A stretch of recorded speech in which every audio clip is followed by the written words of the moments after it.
औज़ुबिल्लाहिमिनश्शैतानिर्रजीम बिस्मिल्लाहिर्रहमानिर्रहीम अस्सलामु अलैकुम वरहमतुल्लाहि वबरकातुहू। या अय्युहल्लज़ीना आमनू कुतिबा अलैकुमुस्सियाम, ऐ ईमान वालों तुम लोगों पे रोज़े फ़र्ज़ कर दिए गए हैं। फ़र्ज़ कर दिए गए हैं तो इसका मतलब ये है कि किसी हालत में रोज़ा छोड़ने की इजाज़त नहीं है।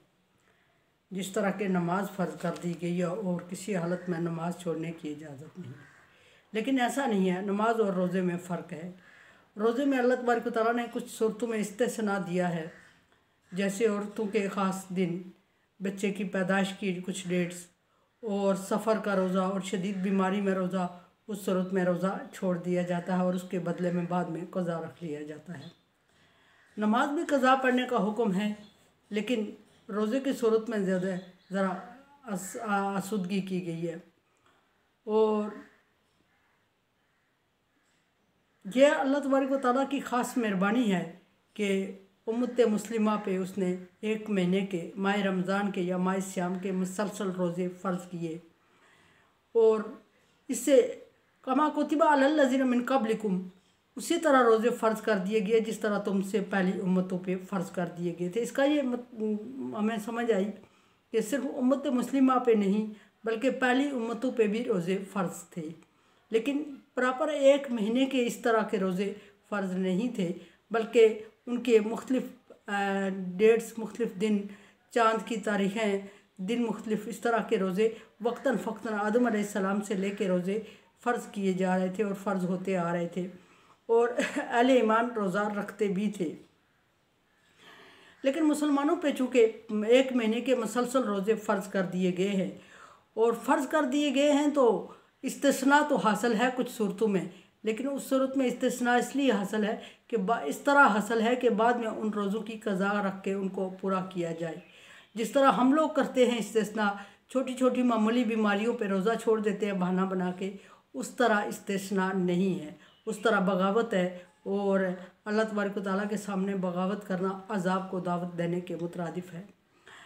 अब किस सूरत में रोज़ा छोड़ना है? अगर जानबूझ के कोई रोज़ा छोड़ेगा जिसको हम उज़र बनाते हैं, जिस तरह के उज़र आजकल बनाए जाके रोज़ा छोड़ा जाता है, उस तरह के उज़र में जब रोज़ा छोड़ा जाता है तो फिर उसकी सज़ा ये है कि मुसलसल 2 महीने के रोज़े रखना होती है उसकी क़ज़ा।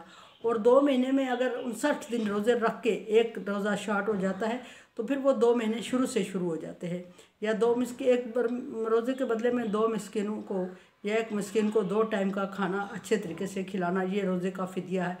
लेकिन उससे ये है कि रोज़े का गुनाह तो टल जाता है, लेकिन जो रोज़े का सवाब होता है रमज़ान के रोज़े का, वो नहीं मिलता। बाद में कभी भी रोज़ा रखने से वो पूरा नहीं होता, क्योंकि रमज़ान के रोज़े को अल्लाह तबारक व तआला ने ख़ास अहमियत और फजीलत दी है। अस्सौमु ली व अना अज्ज़ी बिही, रोज़ा हदीस के मुताबिक यह है कि रोज़ा मेरे लिए और मैं ही इसका अजर दूंगा, यानी कि इसके अजर का कोई हिसाब नहीं है। अब रोज़े का मकसद इसी आयत में कमा कुतिबा अलल्लज़ीना मिन क़ब्लिकुम तक तो बात हुई कि पहली उम्मतों पे भी रोज़े फ़र्ज़ थे। अब रोज़े का आगे हमें समझ आनी चाहिए कि इंसान को भूखा प्यासा रखना मकसद है अल्लाह का, या क्या चाहते हैं अल्लाह तबारक व तआला रोज़े को रोज़ा कह के या भूखा रखवा के या फाका। अब यहाँ भी एक बात ये होती है कि लअल्लकुम तत्तकून, ताकि तुम परहेज़गारी इख्तियार करो। किस चीज़ से परहेज़गारी? गुनाहों से बचो। गुनाहों से रोज़े के अलावा भी बचने का हुक्म है। क्या रोज़े की सूरत में सिर्फ गुनाह से बचा जाए? ऐसा नहीं है, बल्कि रोज़े से बग़ैर भी गुनाह की इजाज़त नहीं है, लेकिन रोज़े की एक ख़ास कैफ़ियत अल्लाह तबारक व तआला ने मुख्तस की है, और उस कैफ़ियत में इंसान कोशिश करता है बचने की, और जब मसलसल एक महीना बचने की कोशिश करता है तो वो प्रैक्टिस हो जाती है, उससे रोज़े बाकी साल के कुछ दिनों में भी इंसान बचने की कोशिश करता है। बच्चों से पूछा जाए, अगर यंग जनरेशन के पूछा बल्कि मैंने कि रोज़ा किसको कहते हैं? कहते हैं कि सुबह से लेके शाम तक खाना ना खाने को रोज़ा कहते हैं, भूखे रहने को रोज़ा कहते हैं। मैंने कहा फिर फाके और रोज़े में क्या फ़र्क है? बच्चे के पास कोई जवाब नहीं, यूनिवर्सिटी लेवल बच्चे होते हैं। बात यह है कि रोज़े की डेफिनेशन ही किसी को नहीं आती, हमारे यूनिवर्सिटी गोइंग बच्चों को भी नहीं आती। रोज़ा खाने पीने और कुछ जायज़ ख्वाहिशात को मखसूस वक्त से मखसूस वक्त तक तर्क कर देने का नाम है। अब कुछ जायज़ ख्वाहिशात जैसे मियाँ बीवी के ताल्लुकात, मर्द और बाज़ लोग कहते हैं मर्द औरत के ताल्लुकात, मर्द औरत के ना जो मियाँ बीवी नहीं होते उनके ताल्लुकात वैसे भी जायज़ नहीं होते। मियाँ बीवी के ताल्लुकात को तर्क कर देने का नाम रोज़ा है। ये रोज़े की एक मखसूस तरीका अल्लाह तबारक व तआला ने बता दिया जिसको शायद हम लोग नहीं समझ सकते। अब फिर रोज़े का एक रूहानी मकसद है लअल्लकुम तत्तकून, ये ताकि तुम परहेज़गार हो जाओ। रोज़े की सूरत में गुनाहों से बचने की वजह से गुनाह को छोड़ने और गुनाह से बचने की क़ुव्वत और ताकत पैदा होती है। दूसरा रोज़े का मशर्ती मकसद है। मशर्ती मकसद ये है कि अपनी भूख प्यास बर्दाश्त करने के बाद दूसरे की भूख प्यास का अंदाज़ा होता है और भूखे प्यासे की मदद करने की एक तहरीक पैदा होती है। और तीसरा फिज़िकली मकसद है इंसान का कि इंसान के जिस्म में, बॉडी में जो अज्जा पूरा साल जमा होते रहते हैं, खुराक के अज्जा मुख्तलिफ बॉडीज़ में जगह जगह, और उनसे मसाम बंद होते हैं। लेकिन जब रोज़े की हालत में बंदा होता है तो वो बचे खुचे अज्जा मैदा साफ़ करता रहता है। वो भी एक रोज़े के ये 3 मकासद है। अब सवाल ये पैदा होता है कि रोज़ा अगर जानबूझ के छोड़ा जाए तो उसके लिए मुसलसल 30 रोज़े रखे जाए। लेकिन एक सवाल ये भी है कि रोज़ा अक्सर लोग जिन मुश्किलात में अल्लाह तबारक व तआला ने इस्तिस्ना दिया है, जैसे सफ़र की हालत में इंतहाई बीमारी की शिद्दत, वो शिद्दत जो डॉक्टर एडवाइस करे कि इस सेहत की इस कंडीशन में आपको रोज़ा नहीं रखना चाहिए, और वो शिद्दत बीमारी की, उसमें अगर इंसान रोज़ा रखता है और फिर अल्लाह के हुक्म की नाफरमानी करता है, अल्लाह के दिए हुई छूट को वो इग्नोर करता है और फिर अल्लाह तबारक व तआला के अहकामात की पैरवी नहीं कर रहा होता, क्योंकि अल्लाह तबारक व तआला ने उसके लिए आसानी की है, उसको छूट दिया और वो उससे फ़ायदा नहीं उठा रहा है। रोज़ा अपनी मर्ज़ी से रखने का, भूख प्यास बर्दाश्त करने का नाम फाका है। रोज़ा अल्लाह के हुक्म से मखसूस वक्त से मखसूस वक्त तक खाने पीने और जायज़ ख्वाहिशात को तर्क कर देने का नाम रोज़ा है। अल्लाह के हुक्म के मुताबिक चाँद देखना, अल्लाह और 2 गवाहियाँ चाँद के लिए देना मिलना, ये अल्लाह तबारक व तआला का हुक्म है। और इसी तरह चाँद रोज़ा ख़त्म करने के लिए अल्लाह का हुक्म है। जब शवाल का चाँद नज़र आ जाता है, 2 गवाहियाँ मोतबर लोगों की आ जाती है, उस सूरत में रोज़ा ख़त्म हो जाता है। रोज़ा बच्चों के लिए क्या मानी रखता है? आजकल हमारे यहाँ देखा जाए तो बच्चे बड़े भी हो जाते हैं, बालिग होते हैं, फिर बाद के यूनिवर्सिटी गोइंग होते हैं, लेकिन वो रोज़ा नहीं रख रहे होते हैं और मुख्तलिफ़ बीमारियों में इस तरह मनशियात में पड़े होते हैं और रोज़े की अहमियत उन्हें पता ही नहीं होती।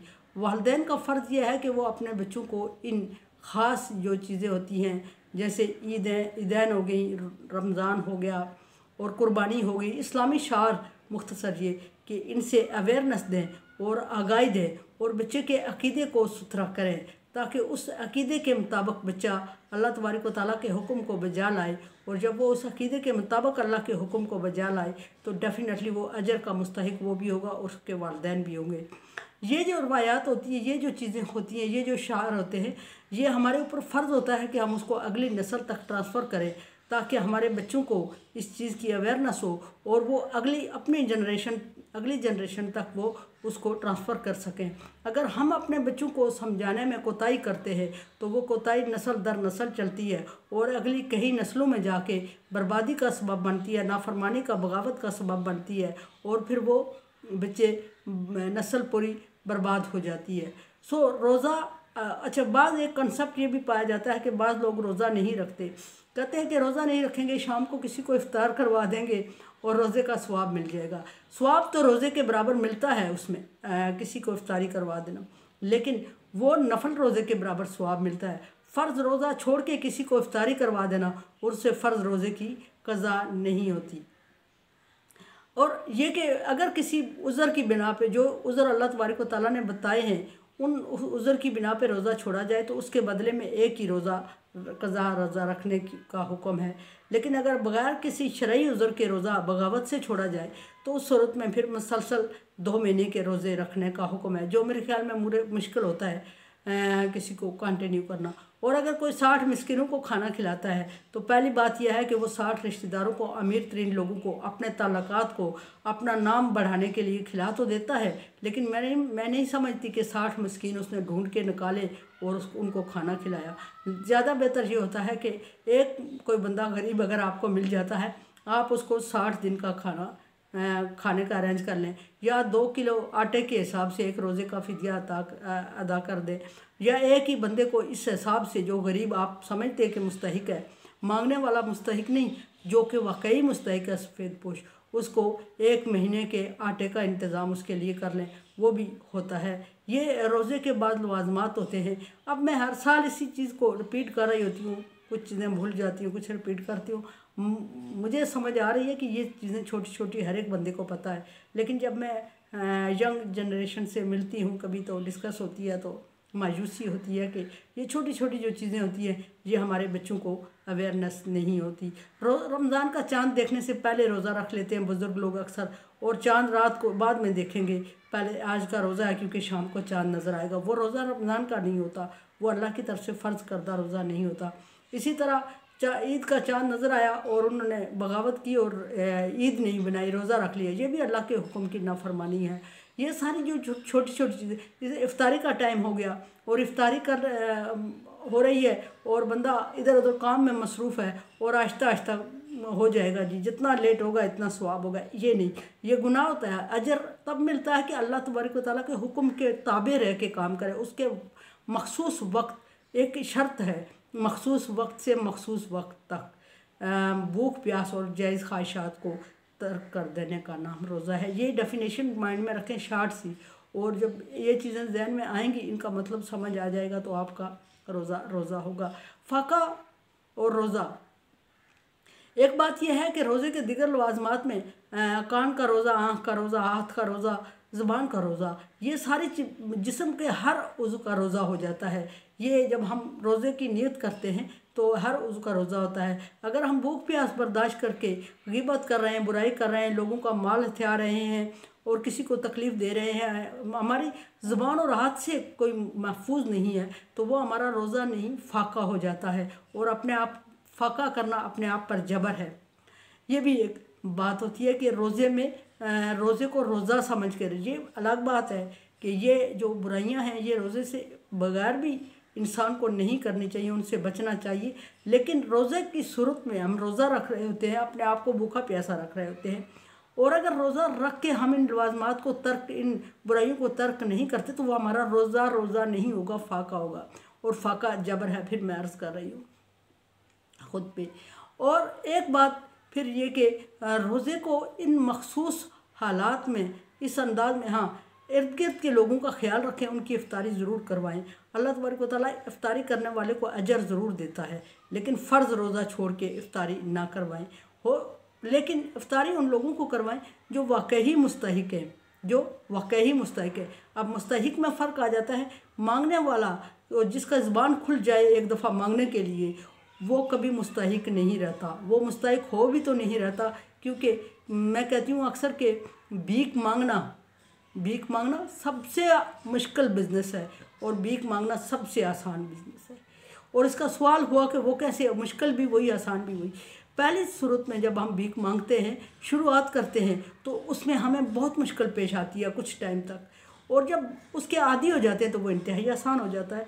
सो मैं समझती हूँ कि जो मांगने का आदी हो जाए, जिसकी इज़्ज़त नफ्स उसको न रोक सके, तो वो कभी मुस्तहिक नहीं रहता। मुस्तहिक तभी रहता है बंदा जो इज़्ज़त नफ्स जिसकी उस मजरूह हो रही हो मांगने से, या सफ़ेद पोशी आड़े आ रही हो, वो बंदा मुस्तहिक होता है। अपने इर्द गिर्द नज़र रखें और उन लोगों को देखें जो वाकई मुस्तहिक हैं, और उस सूरत में उनको इफ्तारी करवाएं तो नफल रोज़े का सवाब मिलेगा। फ़र्ज़ रोज़े का कज़ा नहीं हो सकती इफ्तारी करवाने से, एक बात मैं वजाहत कर दूँ।